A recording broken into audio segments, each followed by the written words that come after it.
Thank you very much, Mr. Chairman, and I thank the witnesses for testifying before the subcommittee today. Just recently heard about legislation being carried out as it was enacted, and that brings to mind something very important to me as a physician, and that was the No Surprises Act, which it seems that the last Secretary of HHS, in fact, did not go with the intent of Congress or how that law was supposed to be delivered, and has left both patients and providers in the lurch once again. We're here to discuss the first reauthorization of the over-the-counter Monograph drug user fee program, otherwise known as AMUFA. And yes, it's important that we actually discuss that and do the oversight for this important program because it facilitates over-the-counter drugs being made available to people across the nation. AMUFA, which was established by the CARES Act during the COVID-19 pandemic, allows FDA to enter into agreements with the regulated industry to ensure the agency can meet review goals and guidelines established between the FDA and industry. As it was noted, these agreements are vital to the FDA's ability to provide a timely and comprehensive review of drug applications to ensure patients can access safe and effective options, in this case, without direct physician oversight. Increasing access to OTC medications is critically important to Americans living in rural areas who already face access challenges due to their geographic location. Whether it's Zyrtec or over-the-counter birth control, it's key that we as lawmakers empower patients to make their own informed healthcare decisions by giving them access to approved treatments and remedies. And in fact, as a state senator in 2019 in Iowa, I introduced oral contraception over-the-counter at that time.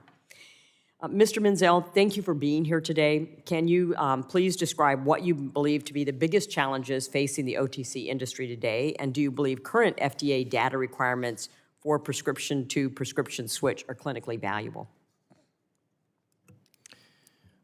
In terms of the challenges, I think just like any industry, we have to navigate consumer demand, transparency in the supply chain, the challenges with import, et cetera.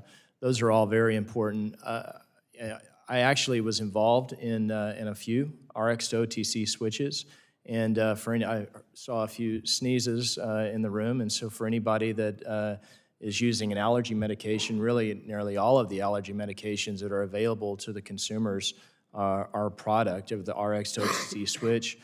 The company that I was at, navigated that in 2010 effectively with the FDA, and they were good partners. And that has been a good process to allow for good products to come available to the consumers.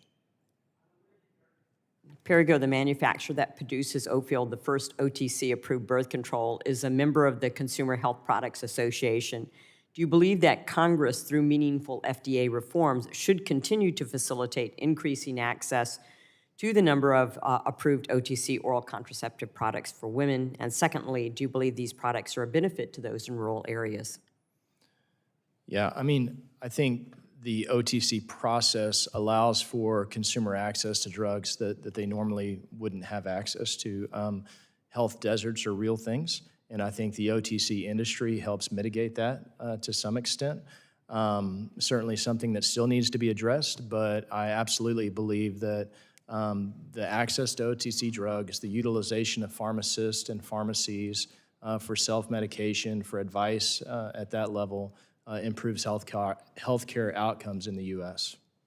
Well, in addition to, as you mentioned, the allergy medications, which I'm suffering through at this point in time, both in D.C. and back in Iowa, one of the products that has come on board, and as a woman I thought was extraordinarily beneficial, was Monistat, or antifungal medications for vaginitis, which most women, if they've had one yeast infection, they know exactly what it is and they know how to treat it.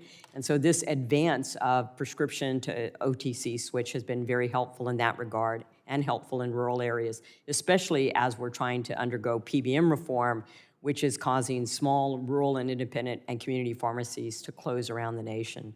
Mm-hmm. So with that, my time is ending. Thank you so much for your testimony, and I yield back, Mr. Chair.